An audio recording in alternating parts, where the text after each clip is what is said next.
On va laisser maintenant la parole à Léopold. On va retourner en Allemagne, j'imagine, Oui, tout à fait. au vu de ce que le nom que tu m'as donné. C'est un nom Lego, donc c'est un nom allemand. Dans Lego. Une fois n'est pas coutume, je vais repartir sur l'Allemagne, sur le front ouest, euh, pour parler d'une unité que je pense que vous connaissez. Peut-être au moins deux noms, alors peut-être Cyril un peu plus, parce que j'ai l'impression que ton mémoire porte à la Seconde Guerre mondiale, donc je pense que tu peut-être le connais. C'était des gens qui avaient entre 16 et 60 ans, mal équipés, sans instruction militaire, qui ont parfois pris la poudre d'escampette dès qu'ils ont entendu les premiers chars alliés. Parfois ils se sont battus avec courage, bon, La surtout face aux Volkssturm? soviétiques. La Volkssturm, tout à fait. Et c'est de cette armée, parce que c'est plus une armée qu'une unité en réalité, dont je vais parler. C'est une immense armée populaire qui a été surtout montée en épingle par la propagande de Goebbels et qui au final n'aura pas changé grand-chose. Le père du Volkssturm s'appelle Erich Koch, qui est le Gauleiter de la Prusse orientale.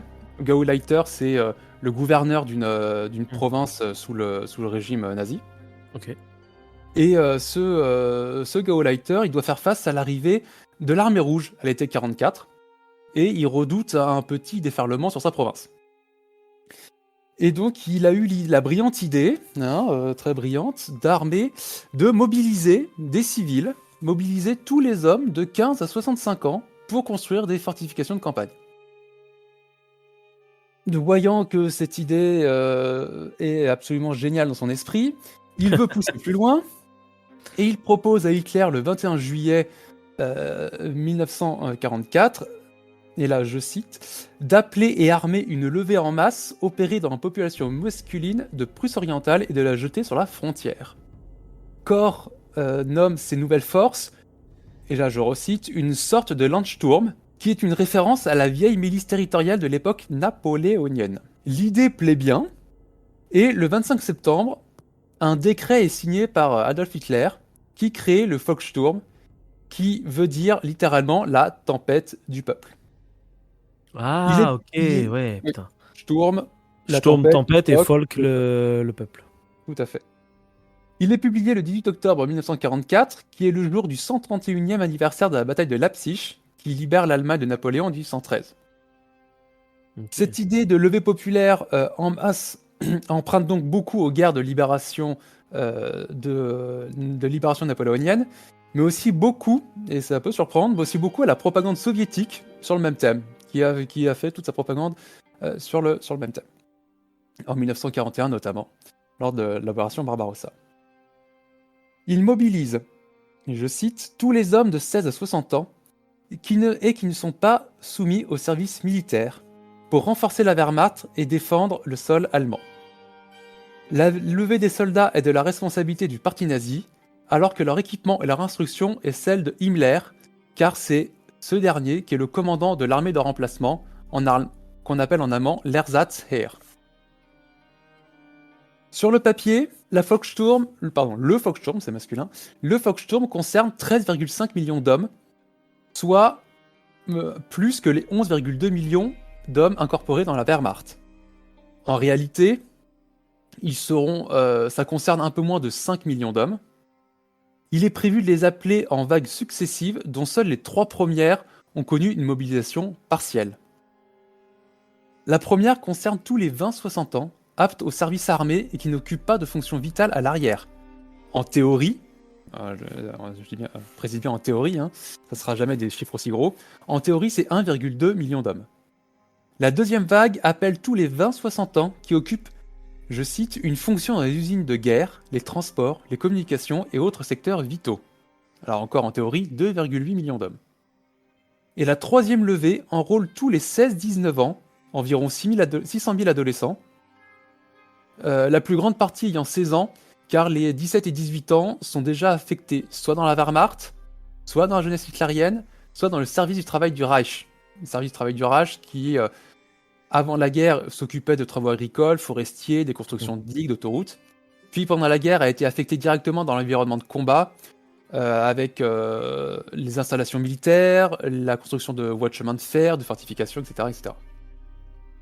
Ces jeunes de 17-18 ans qui sont déjà dans la Wehrmacht, on peut penser à ceux qui ont été enrôlés dans une division blindée SS qui a combattu en Normandie, dont le numéro m'échappe.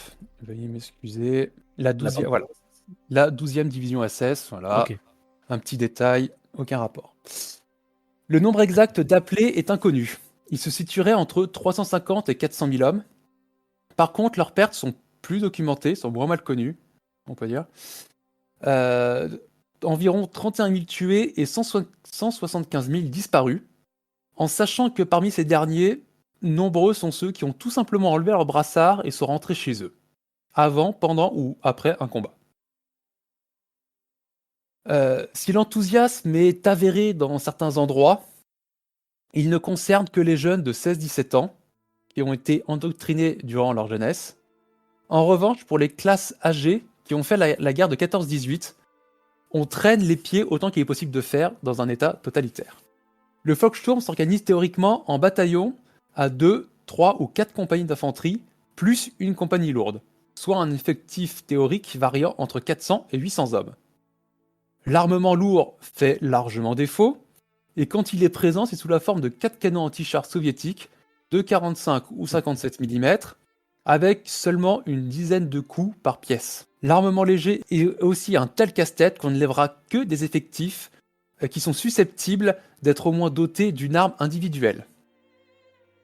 L'armée ne pouvant rien donner, puisque tout va aux combattants entre guillemets réguliers, les bataillons sont équipés avec des armes de prise sur les seconds choix des usines,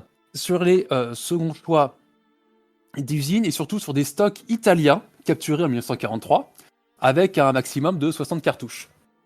Donc avec des armes qui sont de récupération ou même périmées, comme on peut le voir sur la photo là, que j'ai mis dans le channel. Le monsieur au premier plan, il a une carabine qui date... alors j'ai pas réussi à trouver exactement ce que c'était, mais d'après ce que j'ai vu, ça date de la fin du 19e, 1890-1900. Tu l'as mis où la photo? Sur bibliographie, dans bibliographie. Biographie, ok. Ah, bah, Je l'ai toujours pas. ça apparaît pas. Ça apparaît pas. Ouais. J'ai mis Ah, les mais deux attends, photos je de suis bête. famille. Non, mais- attendez, excusez-moi. T'as pas Voilà. vu l'entrée? Voilà, oui. Putain, je suis bébé. Oh la vache. Je crois que c'est moi Ok, qui faut d'accord. que je touche, là. Bientôt, t'inquiète. Ok, donc voilà, donc le monsieur au premier plan, vous voyez la vieille carabine Ok, ouais, qui date ouais, de je son vois. tapis de Bismarck. Bon. Donc la seule arme abondante est, et comme l'a mis Cyril, c'est le Panzerfaust, comme on peut le voir sur les photos. Donc c'est une arme anti-char à charge creuse et à usage unique. Il récupère aussi des armes dont la Wehrmacht ne veut plus, comme la charge anti-char HHL 3,5. C'est une charge anti-char, encore une fois à charge creuse, qu'on doit coller au char ennemi grâce à des aimants, mais dont le délai de 7 secondes avant explosion est jugé trop court et trop dangereux par la Wehrmacht, et donc il les refile à la Volkssturm. Ces bataillons n'ont pas de cuisine roulante, ils n'ont pas d'uniforme à part un brassard qui doit marquer aux yeux de l'adversaire leur statut de combattant, mais qui en réalité, selon la convention de La Haye de 1899, ne peuvent pas être considérés comme des soldats réguliers. Ils n'ont pas de service médical non plus. La formation militaire est très limitée, au mieux 2 à 4 semaines, mais les 3/4 des bataillons se contenteront de 6 heures d'instruction le dimanche. La valeur au combat des Volkssturm a été très variable. Certains, comme je l'ai dit, se sont volatilisés au premier coup de feu, mais d'autres, en particulier ceux qui comprennent des enfants soldats, se battront avec une bravoure quasi suicidaire. D'une façon générale, les bataillons se comporteront mieux face aux soviétiques que face aux anglo-américains, notamment grâce à l'effet, ce qu'on appelle l'effet Nemmersdorf, qui est un petit village en Prusse orientale, qui a été capturé par les soviétiques en octobre 1944. Les soviétiques ont été repoussés et les Allemands découvrent dans ce village une tuerie. Cette tuerie va être montée en épingle par la propagande de Goebbels, qui va s'en servir pour galvaniser le peuple allemand à une résistance fanatique, et c'est ce qu'on appelle l'effet Nemmersdorf. C'est pour ça que face aux soviétiques les soldats allemands, dont la Volkssturm, se battront avec plus de hargne et bien mieux que face aux Anglo-Américains. La Volkssturm combattra mieux à condition quand même d'être épaulée par des éléments d'infanterie régulière expérimentés, et particulièrement sous fortification et en milieu urbain. Le Volkssturm a donné ses meilleures performances donc à l'est, à Königsberg, Posen, Küstrin, sur l'Oder, en Silésie, notamment lors du siège de Breslau, et à Berlin. En dehors des hommes du Volkssturm embataillonnés, de nombreux isolés, des sections ou des compagnies entières ont été incorporés dans une grande unité de l'Ostheer. L'Ostheer, c'est l'armée allemande de l'Est, qui combat sur le front Est, où ils se sont aussi bien comportés que leurs camarades réguliers. On le vérifie sur l'Oder en février-avril 1945, mais aussi sur la Neisse, aujourd'hui la frontière germano-polonaise, dans la ville de Forst, où il valait mieux pas énerver les quinquagénaires, parce qu'un bataillon de quinquagénaires détruit tout un régiment de T-34 au Panzerfaust dans les ruines de leur ville, le 18 avril 1945. Ok. Au prix, il est vrai, de pertes exorbitantes. Ils se sont fait un peu... voilà. Mais bon. Pour eux, leur mission est accomplie, je pense. Aménager les arrières, garder les dépôts, défendre les villes, leurs villes ou villages, telles sont les tâches habituelles du Volkssturm. Si globalement le Volkssturm n'a pas eu un grand poids militaire, il a permis localement d'organiser une défense qui aurait été impossible sans lui. Voilà. Ok, bah merci beaucoup. Parce que, en fait, tout à l'heure, tu as commencé en disant tout le monde connaît un peu. Et en fait, moi, le nom, je le connaissais pas du tout. Quand tu m'as dit par MP tout à l'heure, je parlais de la Volkstrumpf. Volkstrumpf. Déjà, tu vois, voilà, ça veut dire ce que ça veut dire. Et pourtant, j'ai fait de l'allemand, donc je sais prononcer le V correctement. Il faut faire F et pas V. Mais en fait, je savais pas ce que c'était. Quand tu as expliqué, je me suis rappelé en me disant ah oui, ok, je sais ce que c'est. Mais je savais pas que ça s'appelait comme ça. Franchement, merci du coup d'avoir résumé un peu tout ça. Parce que c'est vrai que c'est hyper intéressant aussi de se rendre compte que à la fin tu racles les fonds de tiroir quoi, d'une certaine manière. On raclait carrément fond de tiroir, qui avait pas de grande... On les voit un peu dans certains films, notamment dans La Chute, on les voit se faire, c'est ce que j'allais dire. arracher. Il me semblait qu'à Berlin, ils avaient été assez efficaces par rapport à tous les tanks qui pouvaient rentrer, où le moindre pimpin avec un Panzerfaust pouvait transpercer un IS. Le milieu urbain, c'était clairement là où ils étaient le plus efficaces. Dès qu'on les mettait en terrain ouvert ou semi-ouvert, il n'y avait plus personne. Et je pense que de toute façon, c'était pas l'objectif dans la tête des gens, de ceux qui les ont levés. Ouais. Il y avait une idée derrière, de toute façon. Ouais, c'était comme dit Marc, c'était de racler les fonds de tiroir. Et de toute façon, ils étaient tellement désespérés, les Allemands, ils en avaient pas tellement pris plein la tronche que une mort en vaut une autre. Donc, oui, au bout d'un moment, ça a plus d'importance quoi. Ouais. Ok. Bah, merci du coup tous les deux. Je savais pas que le Volkssturm avait été en Normandie, en effet, à la 2e division. Ouais. Donc, ils sont pas mal frottés aux Canadiens. Ok. Il y a eu beaucoup de massacres de prisonniers, puisque ils ont été complètement fanatisés. Il y a eu des documentaires. Mon premier contact avec eux, c'était un documentaire sur France 2, je crois. Ok. Et c'est glaçant, parce que c'est vraiment des jeunes de 17-18 ans qui ont été élevés à Hitlerjugend, puis ensuite ont été engagés dans cette division SS, et qui donc ont massacré des prisonniers sans réfléchir, quoi. Encadrés par des espèces d'officiers expérimentés SS, mais fanatiques aussi. Et donc ils ont beaucoup massacré des prisonniers canadiens, et les Canadiens en échange ont beaucoup massacré des prisonniers allemands. Ouais.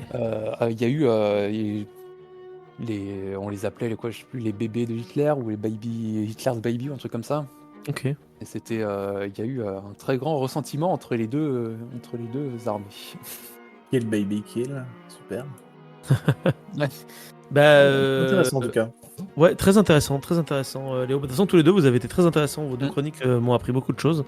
Donc moi, j'en suis ravi, parce que c'est ça le but de tout ça, c'est que je vole votre connaissance pour les ténèbres. Pour l'empereur. Quoi? Non, pas du tout.